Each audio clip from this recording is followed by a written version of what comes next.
Meus caros irmãos, bom dia a todos. Nós temos que tomar muito cuidado, porque aqui a gente fala muito boa noite, mas aqui nós estamos acostumados a falar bom dia. Nós gostaríamos de, primeira mão, agradecer a presença de todos vocês que se deslocaram dos seus lares, dos corações amigos, encarnados e desencarnados, que comparecem em muito maior número aqui entre nós. E agradecer também aos nossos amigos da Rede Amigo Espírita pelo Canal 4, que compartilham conosco os ensinamentos que a doutrina nos propõe, ampliando a nossa visão, a visão do aprendizado e do aprimoramento, constante em nossas vidas. Porque eu costumo dizer sempre que quando nós estamos na casa espírita, tudo é muito maravilhoso, e de fato, o é. Quando nós ouvimos as canções da nossa irmã, nós podemos perceber que cada canção que ela canta, ela está tomando um passe de luz e doando essa energia para todo o ambiente. Então aqui nós nos fortificamos, porque nós estamos mergulhados no mar de fluidos que são benéficos e salutares para cada um de nós. É por isso que quando você assiste a palestra, toma o passe, e na hora que você vai sair, dá vontade de voltar. É porque o ambiente é propício a isso. Aqui nós encontramos seres amados que já retornaram à pátria espiritual. Estão ao nosso lado. Aqui são trazidos espíritos que em breve irão enfrentar o vaso físico da matéria novamente. São trazidos aqui para se fortificarem. Do mesmo modo que aqueles que retornaram recentemente para o plano espiritual, são trazidos aqui também, para serem fortalecidos no novo ambiente que agora se apresenta para cada um. Então nós estamos realmente no lugar certo, aprendendo de forma correta como agir, como fazer as nossas escolhas, como combater as nossas fraquezas. E o Espiritismo vem nos nortear, porque ele não nos cobra nada, a doutrina espírita, mas ela espera tudo de cada um de nós, que possamos fazer o melhor. E hoje nós iremos falar de um tema muito interessante, a pedagogia da humildade, um convite divino. Porque lá fora, de onde o vigílio está para fora, começa os nossos desafios. Porque nós podemos afirmar que nós estamos aqui neste momento abastecendo o nosso tanque de combustível. Nós estamos literalmente nos refazendo as forças. Vocês sabem por quê? Que com o tempo nós começamos a perceber que o que de melhor nós ganhamos vem do alto. É por isso que nós temos que parar um pouco e dar condições de nos aprimorarmos a cada dia. Porque a criatura forte não é aquele que agride, não é aquele que grita. A criatura forte é aquela que para de manhã cedo, reúne a família para tomar um café da manhã. Esse é o forte. Porque ele cria os vínculos espirituais, porque a família tem a capacidade de nos regenerar. Esse é o grande papel da família. Então o verdadeiro templo religioso é da porta para fora. É lá no banco, é na minha roda de amigos, é no meu ambiente de trabalho, é na minha família. Porque lá fora nós somos realmente médiuns do bem. Do bem. Chico Xavier nos diz uma frase interessante quando ele diz assim: o bem que você fizer em algum lugar será o teu advogado em toda parte. Porque quando nós praticamos o bem, meus irmãos, nós passamos a respirar uma espécie de simpatia dos espíritos superiores. E você cria uma espécie de sintonia com o dever de ser melhor a cada dia. Porque quando chegar a hora do Denilson, eles não vão perguntar para mim assim: quantas palestras você fez lá na matéria, na terra? Quantos passes você deu? Quantas reuniões mediúnicas você participou? Não. Eles não vão nos avaliar dessa forma. Porque ninguém é avaliado pela sua capacidade intelectiva. ou pelos títulos acadêmicos que você já possui. Porque nós somos avaliados pelos nossos sentimentos. O sentimento. O sentimento tem a capacidade de definir a sua estatura espiritual. Você sabe por quê? Porque o sentimento ele vibra, o sentimento exala. E nós somos avaliados por este grau de elevação através das nossas conquistas. É por isso que os espíritos superiores nos olham e percebem o nível em que nós nos encontramos. Porque isso tem a capacidade de definir a sua real posição diante da vida. Eu me recordo do livro Nosso Lar, quando a dona Laura conversa com André Luiz. Se eu não me engano, é no capítulo O Amor, Alimento das Almas. E ela diz uma coisa a ele que ficou na minha mente. Não sai. Você sabe o que ela disse para ele? Ela diz assim, em uma certa etapa da conversa: todos nós equilibramos no amor de Deus. Todos nós. Na Gênese, uma das obras básicas da doutrina espírita, está escrito que nós somos a formação variada, modificada do fluido cósmico universal. Aí nós vamos estudar as obras de André Luiz. Quando André Luiz diz que o fluido cósmico universal é a matéria mental de Deus. Ou seja, isso nos leva a refletir de que Deus está em nós. Deus está em tudo e em todos. É por isso que ele consegue perceber quando cai uma folha de uma árvore. É por isso que ele consegue perceber cada célula vibrando no teu corpo. Porque Deus está aqui, ao nosso lado, e nós procuramos em templos exteriores, sendo que ele nunca esteve longe de você. Porque Deus é tão simples, meus irmãos, tão simples que ele é até invisível. E ele está ao seu lado. É por isso que nós temos que tentar encontrar dentro de nós mesmos. Esse é o seu maior desafio nesta encarnação. Tem um conceito judaico-cristão que ele é muito interessante. Sabe o que ele fala? Para eu me oferecer ao outro, eu preciso ser dono de mim. Você só pode dar ao outro aquilo que você possui. E eu não posso dar aquilo que não é meu. Fantástico. É da lei. Eu só posso colher aquilo que eu plantei. Ninguém chega onde não enxerga. É da lei. Nós só vamos conseguir colher o bem que nós já plantamos. Por isso é que é importante nós entendermos esse conceito. É interessante na maêutica de Sócrates, que ele utilizou na sua filosofia, no seu processo pedagógico, que Sócrates, antes de tudo, era um professor. Mas um professor que estava além do seu tempo, como nós sabemos. E a mãe de Sócrates, ela era uma parteira. E qual é o trabalho da parteira? Sócrates, observando a mãe dele ajudando as mulheres a dar à luz, porque a parteira, na realidade, ela facilita o parto, ela não faz o parto. Interessante isso, né? Estava conversando com alguns amigos médicos, e eles me confirmaram essa extensão. Elas não fazem o parto, ela facilita para que a criança nasça. E Sócrates, observando aquele processo de parturiar uma criança, que é semelhante a fazer nascer o conhecimento em uma pessoa. Porque a criança já está lá dentro.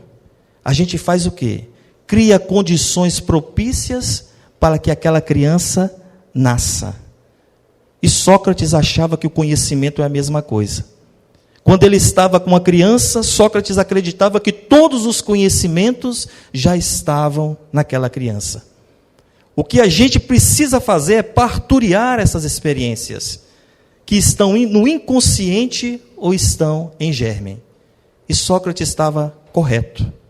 Porque quando nós avaliamos Emmanuel vai falar assim: nós somos herdeiros de nós mesmos. Todos nós. Porque nós já acumulamos um conjunto significativo de ricas experiências. do mesmo modo que nós trazemos em nós equívocos e erros do passado que precisam ser corrigidos. E é por isso que nessa manhã nós gostaríamos de convidar todos vocês para que nós pudéssemos fazer um trabalho de introspecção, que é um trabalho direcionado de dentro para fora. Este é o trabalho que nós devemos fazer, com finalidade de ajustar, de reajustar as nossas emoções, com consequências de elevação do nosso pensamento. Tem uma história muito interessante. Certa vez um casal foi fazer uma espécie de consulta com o sábio oriental. Chegando lá, na entrada do consultório, ficava um discípulo que estava em treinamento. Aí entra a esposa e começa a falar todos os defeitos que o marido tem. E ela diz: você não acha, monge, que eu tenho razão? Ele vira para ela e fala: minha filha, você tem razão. Aí ela sai entre o marido. E o marido começa a falar também todos os defeitos que a esposa tinha. E vira para ele e fala: o senhor está vendo o quanto eu sofro com essa mulher? E ele vira para ele e fala: você está coberto de razão, você está certo.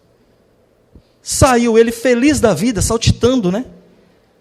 O discípulo vira para ele e fala: ô mestre, agora quem não está entendendo nada sou eu.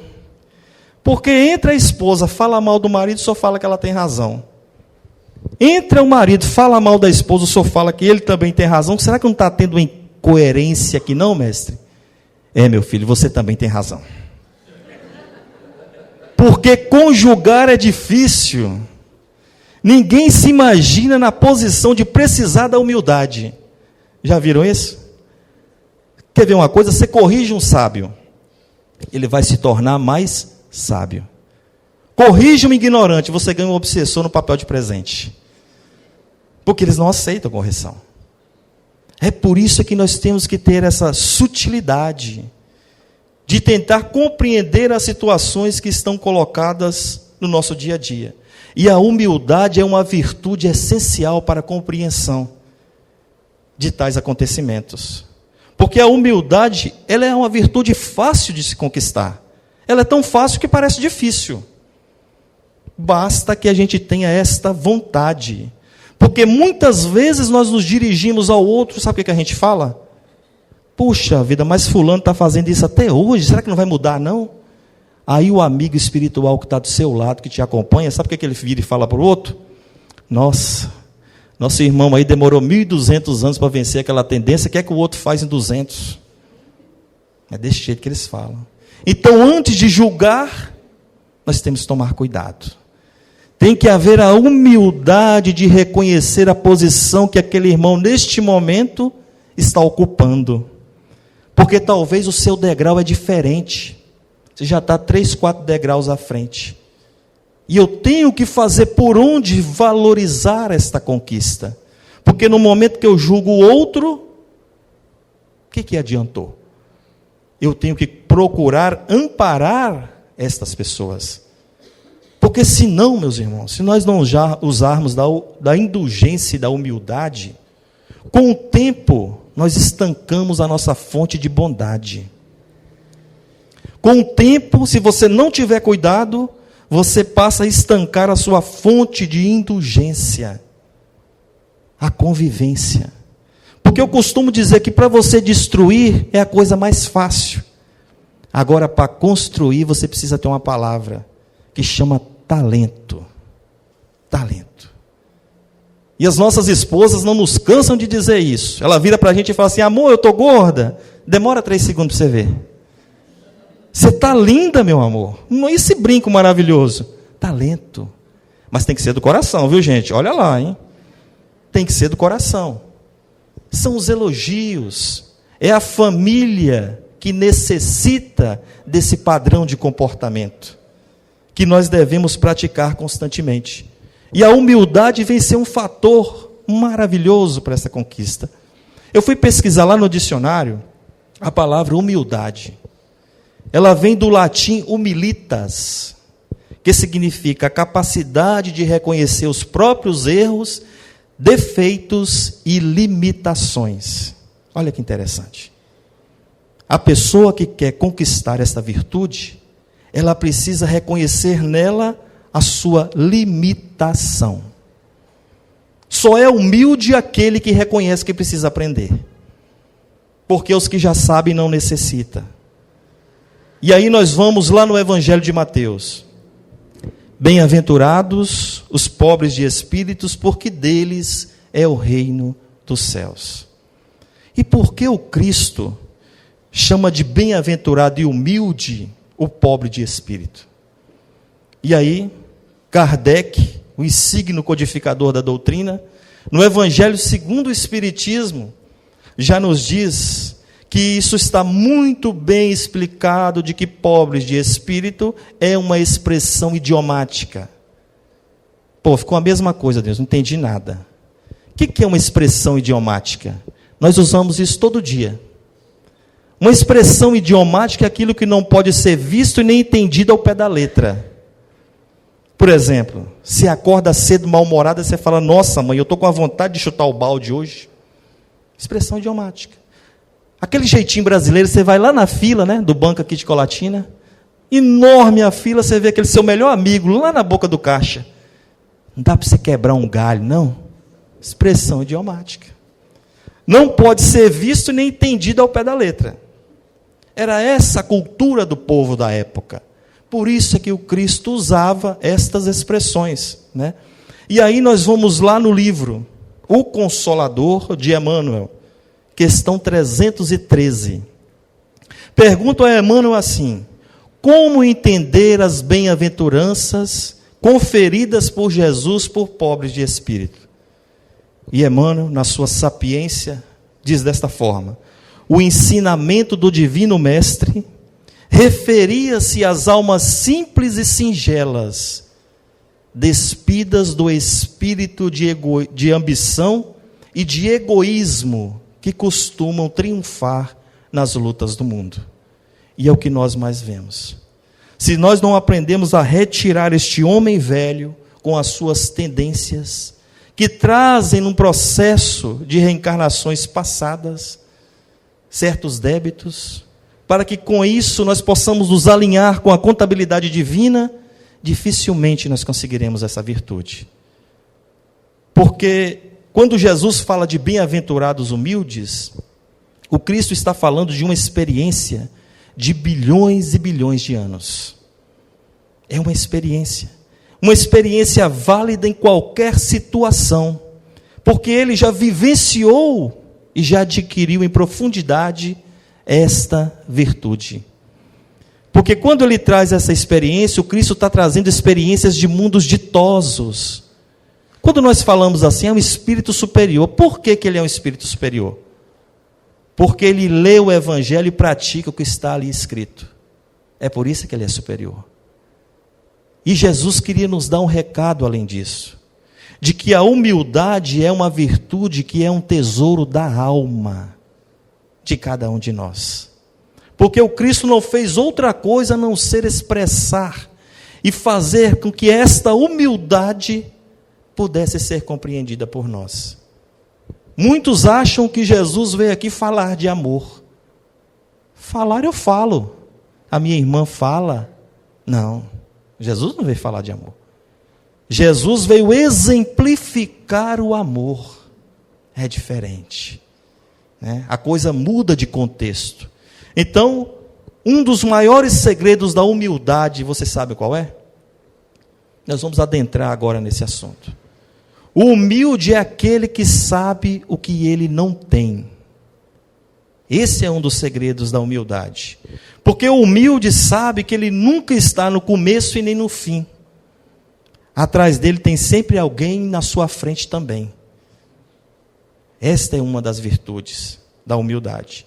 Ele tem plena consciência daquilo que ele não é, daquilo que ele ainda não conquistou. E aqui vale um comentário desta virtude, humildade, tão mal compreendida nos dias de hoje. Muitos de nós achamos que humilde é aquele que usa o chinelo rasgado, uma calça furada, a camisa desbotada, ele não penteia cabelo, ele não escova os dentes, ele não toma banho. Isso não é humildade, isso é uma pessoa desleixada. É diferente, né? Porque nós achamos que podemos identificar a humildade em alguém com os olhos da matéria. E é impossível conseguir identificar essa virtude dessa forma. Porque a humildade, meus irmãos, não tem aparências externas. Não tem. Certa feita eu disse um exemplo aqui interessante. Jovem espírita palestrante, né? Foi fazer uma palestra, saiu atrasado, hora do rush, São Paulo, leva uma fechada do amigo, sai dizendo impropérios de todo tamanho. Ele sai do carro que deu a fechada para ele: ô meu irmão, me perdoa, eu não vi. Perdoa o quê? O senhor está me atrasando, eu tenho um compromisso. Palestrante. Entra no carro e sai cantando o pneu desesperado. Chega lá, instala seu data show, coloca seu computador, olha para frente. Quem estava sentado na primeira fila da palestra? Perdoa, meu irmão. O título da palestra: O Poder da Paciência. Será que é certo? Tem aparências externas a humildade? Não tem. Então ele pediu perdão ao dirigente, no caso do Virgílio. Falou: meu irmão Virgílio, eu não posso fazer porque eu cometi um ato. E não vou ter condições, o homem está sentado na primeira fila me olhando. Não teve a palestra, teve que substituir o palestrante. Então são lições cotidianas para cada um de nós. Se nós achamos que o Espiritismo já sofreu muito preconceito, vocês imaginam na época de Chico Xavier, década de 40, né? Década de 50. Existiu na década de 50 um grande amigo de Chico Xavier, que era um homem assim de uma bondade luminosa, chamava Loreto Flores. O seu Loreto era um velhinho, simpático, usava um paletó com um lencinho aqui do lado, e ele fazia um trabalho da campanha do quilo em Belo Horizonte, saía batendo de porta em porta, arrecadando alimentos não perecíveis para que pudesse ser distribuído para as famílias necessitadas. E certa feita, ele saiu, um certo dia da semana, em busca desses alimentos. Ele bate em uma porta, toca na porta, abre uma senhora. Ele se identifica e fala: olha o que é humildade, meus irmãos. Ele se identifica e fala assim: eu sou o seu Loreto Flores, sou do grupo espírita tal, nós estamos arrecadando, minha irmã, alimentos não perecíveis para que possa doar para as famílias necessitadas. A senhora tem algo para me doar? Ela enche a boca de saliva e cospe no rosto dele. Parece difícil, né? Senhor Loreto Flores, pega o seu lencinho. Ô minha irmã, isso aqui é para mim. E para os pobres, a senhora tem o quê? Não é a humildade? Sabe o que é isso? Eu passei a pensar, que eu gosto muito de refletir, né? A doutrina espírita leva a gente a fazer cada reflexões. Isso é o evangelho vibrando dentro de você. Porque quando você dispõe a fazer algo de bom, pode ter certeza que você vai sempre encontrar obstáculos e pessoas que não vão gostar de você. Continue fazendo mesmo assim. Porque muitas vezes nós convivemos com pessoas paredes. Tio Divaldo fala que é aquelas que impedem você de avançar. Você fala assim para o seu esposo: ô amor, eu acho que eu vou entrar lá na reunião mediúnica do centro, eu vou estudar para me capacitar, para me trabalhar. Você é bobo, mulher, já está velha, vai mexer com o centro? As paredes, todo tamanho. Não, amor, eu acho que eu vou ser uma passista. Que passista? Mas você anda gritando dentro de casa, passista. Aquela coisa séria. Né? Então nós temos que vencer essa barreira. Isso aqui é para mim, minha irmã. E para os pobres? A senhora tem alguma coisa? 30 minutos, ela fecha a porta, ele fica. Depois de 30 minutos, ela abre, joga um quilo de feijão no chão, fecha e falou: graças a Deus, Senhor. Conseguiu o que ele havia, né, o seu intuito e o seu objetivo. Se fosse nós, eu digo por mim, né, talvez tenha algum espírito luminoso aqui, vocês me perdoam, viu, gente? Que a gente queria fazer o quê? No mínimo, tirar o pescoço dela de lado. Ou então deixar nossas pontadinhas, achamos danadinhos para isso, né? Você não tem vergonha, não? A senhora é uma mulher desse tamanho, dessa idade, cuspindo no rosto da gente, e nunca mais você ia participar da campanha do quilo.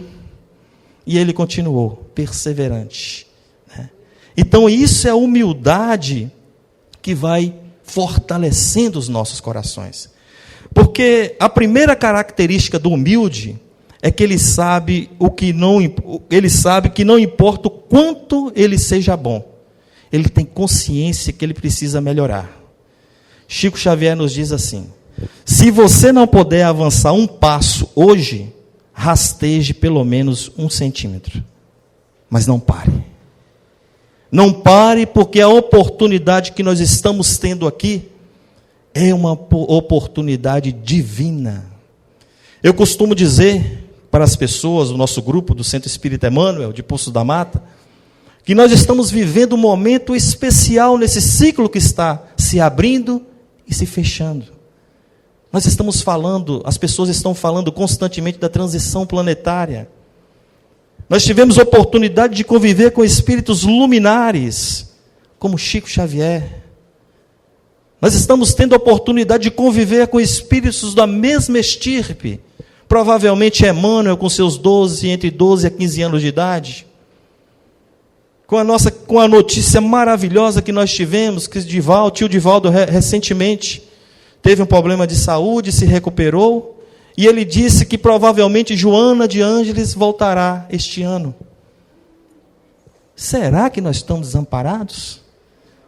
Será que os grandes espíritos luminares vão ficar lá contemplando a gente cair? Não. Eles estarão retornando também para dar impulso a essa regeneração que tantos nós esperamos. Porque nós ficamos assustados, né? Quando fala em regeneração, rapaz, quantos bilhões de planetas não estão passando por esse mesmo processo agora, gente? Quantos? O que nós temos que fazer?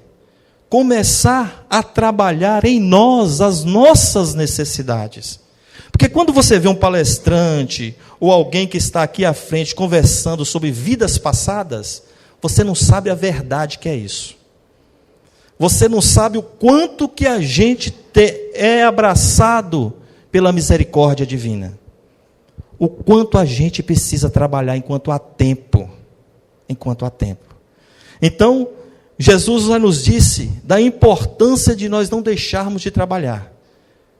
Porque o Cristo nos ensina que quem não conhece o valor de uma semente, dificilmente ou terá dificuldades de mudar o seu mundo interior.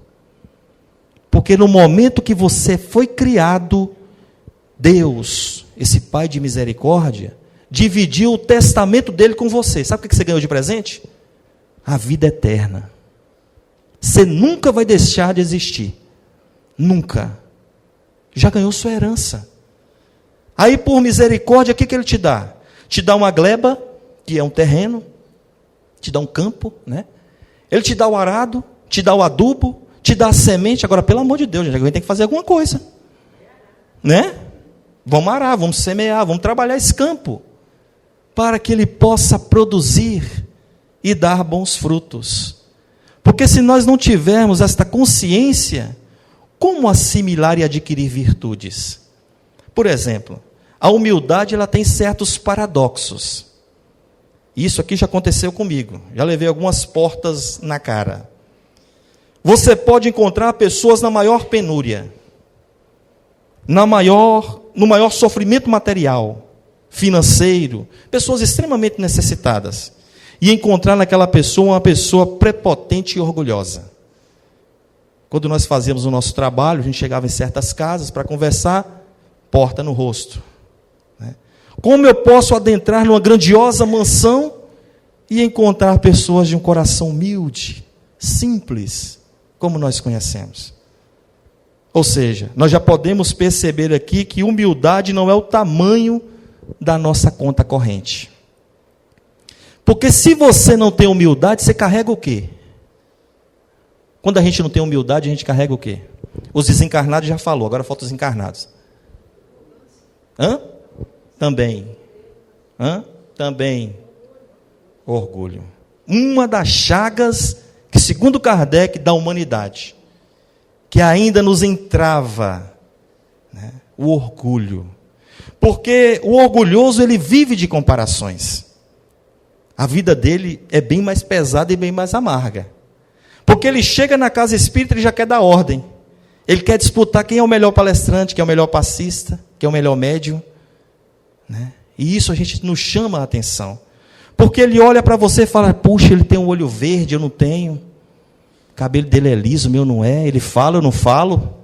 Ele é mais encarnado, eu não sou.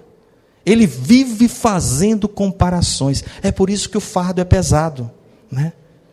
Porque eu nunca vou ser você e você nunca vai ser eu. Você quer comparar? Pega a maçã em uma pera e fica olhando, fica comparando ali agora. Porque cada um de nós traz em germens os seus potenciais, os seus valores, né? Emmanuel, ele faz uma definição muito interessante. Você está vendo que eu falo muito de Emmanuel, né, gente?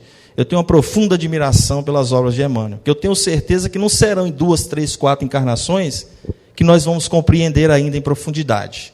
Demorará um pouco mais.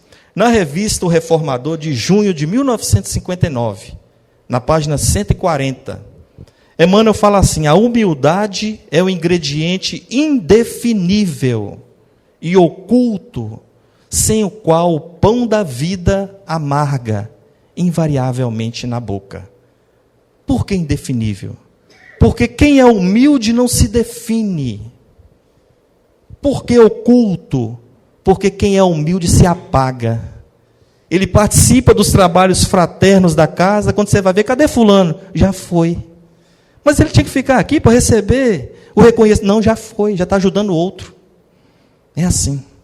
É por isso que essa virtude é tão bem aceita, porque nós vamos vendo que a humildade, para que possa ser adquirida, ela exige um processo. E o primeiro passo que nós temos que fazer é reconhecer quem você é. Esse é o primeiro passo. Só que nem ser menos, nem ser mais. Humildade gera naturalmente um estado de naturalidade. Ao contrário do orgulhoso, que ele tem que fazer pose 24 horas por dia. E a pessoa humilde não precisa ser ninguém que ele não é. Ele é aquela pessoa mesmo. Simples. Da sua maneira de ser. Nós não precisamos ser medíocres, não. Nós estamos falando de simplicidade de coração, né? Porque eu entendo que o universo, provavelmente através do estudo da doutrina, ele é formado de cadeias e teias. Ou seja, vai ter sempre alguém que você precisa dar a mão para ajudar. Mas sempre vai ter uma mão te puxando também. Então nós estamos conectados e ligados uns aos outros. É por isso que o Cristo disse, né, meus discípulos serão conhecidos por muitos se amarem. Tira o si aí, coloca o mi. Agora imagina o Cristo falando. Meus discípulos serão conhecidos por muitos me amarem. Quem não quer amar Jesus? É fácil, né? Aí Jesus, na sua sabedoria divina, coloca o si, entendendo as nossas limitações, entendendo as nossas indiferenças de convivência e relacionamentos. Quer amar o Cristo? Ame ao outro, estará me amando. Quer amar Jesus? Auxilie aquele que mais necessita. Porque até para nós auxiliarmos o outro, nós temos que ter humildade. Humildade. Este ano, já vai fazer 6 meses, eu fiz, não, vamos dizer assim, promessas, mas eu me comprometi comigo mesmo, de parar de reclamar da vida. A gente tem que parar. Porque a gente acha que a vida da gente ainda está ruim. Aí eu resolvi participar da SOPA, um trabalho de 100 crianças do Centro Espírita Emmanuel. Mas eu estou falando de crianças extremamente necessitadas. Crianças que não têm um chinelo, vão com short simplesmente, porque não têm condições. E eu resolvi participar. São 3 casais. Cada semana vai um casal. E no sábado em que eu fui, eu adentrei, né? E quando eu cheguei, eu fiquei em frente a um caldeirão de sopa muito grande, distribuía, né? Coloca aquela touca bonitinha, o jaleco, você fica a coisa mais linda do mundo. E aí a gente pega aquele canequinho e enche. Eu peguei uma vasilha, que eles trazem uma vasilha. E quando eu abri a vasilha, eu vi terra preta e teia de aranha dentro da vasilha daquela criança. Porque não tinha água para lavar. E pior, ele tinha encontrado a vasilha em um lixo. Porque ele tinha vontade, isso é 1h da tarde, ele tinha vontade, tio, de eu poder comer essa sopa à noite e guardar para me tomar café, tio, porque não tem pão. E aí eu parei e falei bem assim, meu Deus, só me perdoa, porque eu não posso mais reclamar da vida. E a gente vai entendendo que nós podemos sim doar ao outro. Porque estas crianças que participam da evangelização da casa espírita, que participam de um trabalho de sopa, esses espíritos já se comprometeram a estarem aqui antes de reencarnar, porque a esperança deles é estar aqui dentro. Porque aqui encontram as energias necessárias. E nós vamos reclamar de quê? Então é um vínculo vicioso que nós precisamos retirar. Porque o maior benefício da humildade é quando a dor bate à nossa porta. Porque o grande problema do orgulhoso é o pensamento de exclusividade. Eu sou o melhor, eu não preciso de ninguém, eu tenho que chegar em um ambiente, todo mundo chamar a atenção de todos. Esse é o pensamento de exclusividade.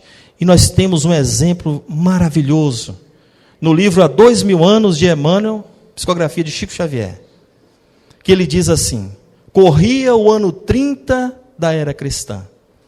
Havia uma família romana que trazia em si uma moléstia de grandes enfermidades. E nós sabemos que as enfermidades, elas não escolhem classes sociais para poder adentrar. Públio Lentulus, naquela época, era um senador romano que trazia dentro da sua casa uma filhinha por nome Flávia, portadora de uma doença quase que incurável. E os médicos daquela época deu um conselho a Lívia Lentúria, a sua esposa, para que eles pudessem buscar outros climas para tentar, na esperança de buscar uma cura para a filha. E assim a família se decidiu procurar esse novo ambiente. E aí que o senador vai para a Palestina com toda a sua família. Mas naquela época, aqueles ares era o ambiente mais favorável, na esperança de obter a cura para a filha. Públio Lentulus era um senador extremamente orgulhoso, um dos homens que comandavam naquela época, se desloca com a sua família, e depois de algum tempo ali na Palestina, é informado por Lívia, que era um espírito luminar, de que havia um profeta que promovia curas. A princípio, o senador romano recriminara, não aceitara. Logo após foi convencido com a esposa. Certa feita, ele sai de tardezinha, para procurar aquele profeta que ele descobriu ser um nazareno. Por que nazareno? Porque nazareno eram aqueles que viviam da pesca, eram os alinhateiros. Então era um povo assim meio que desprezado pela sociedade da época. Jesus escolheu reencarnar lá. Teve que vencer seu orgulho. E ele saiu andando à tardezinha e esperou anoitecer para efetivamente procurar aquele homem que poderia ser a solução da cura da sua filha. Já havia escurecido, ele sentiu um certo torpor, uma sonolência, e quando ele acordou, ele se viu de frente de uma figura inesquecível. Atraído pelo magnetismo do amor do Cristo, ele começa a chorar. Chora copiosamente e se emociona, porque ele estava diante do governador do orbe, que segundo Emmanuel, governa 1/4 da nossa galáxia.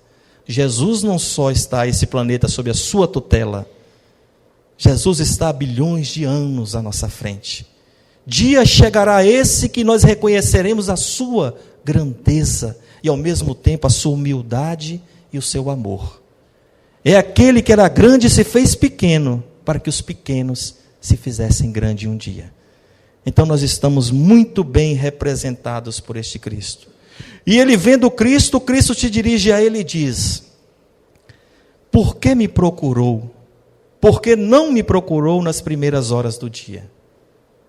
Por que só me procurastes agora, nas horas mais escuras do dia? E eu me recordo que muitas vezes a atitude do senador é a nossa. Nós muitas vezes só procuramos o colo do Cristo iluminado nos momentos mais difíceis das nossas vidas. Poucos de nós ainda têm a sensibilidade, nas horas mais felizes de conquistas, dobrarmos os nossos joelhos e agradecer a Deus. Então nós temos que começar a ter esta percepção.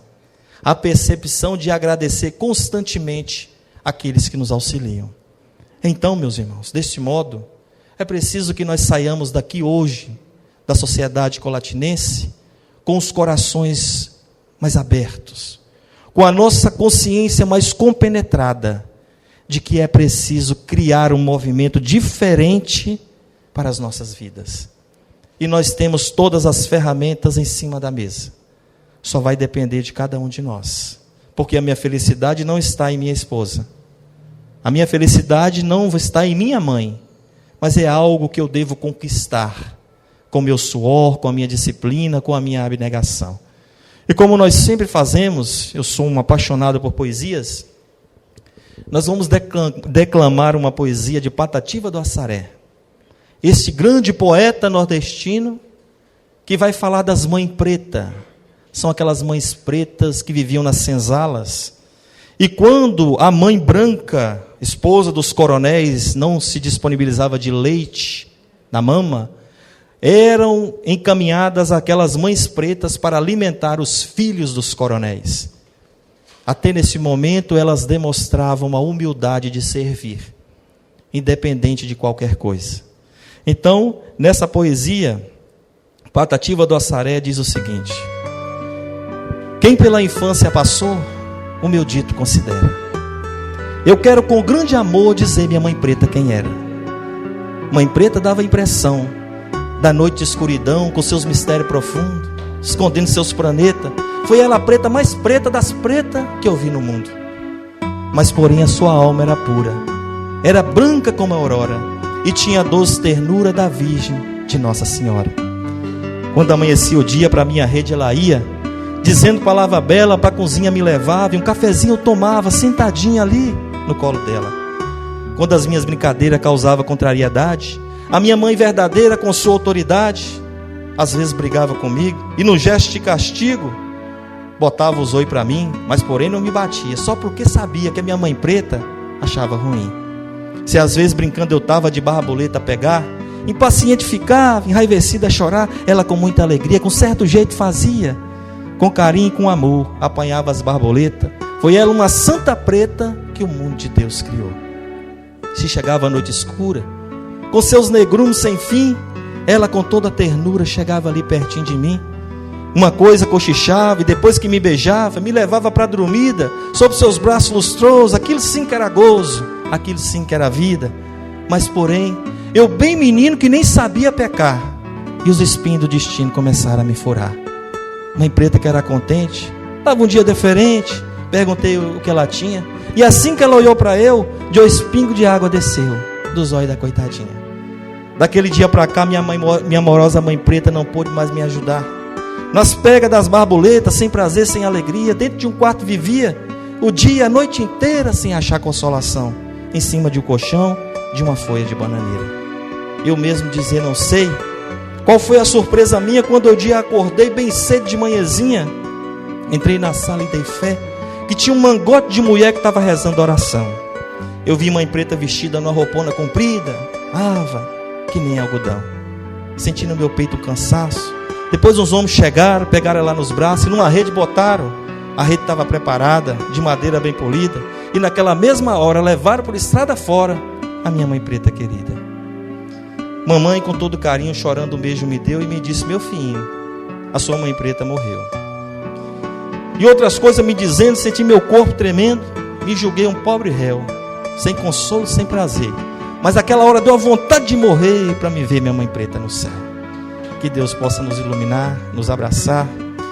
E eu vou dizer para vocês, eu estava até esquecendo, quando eu morrer, eu vou para o céu. Porque estar com vocês hoje foi já começar a sentir um pedacinho dele. Muito obrigado, um forte abraço a todos.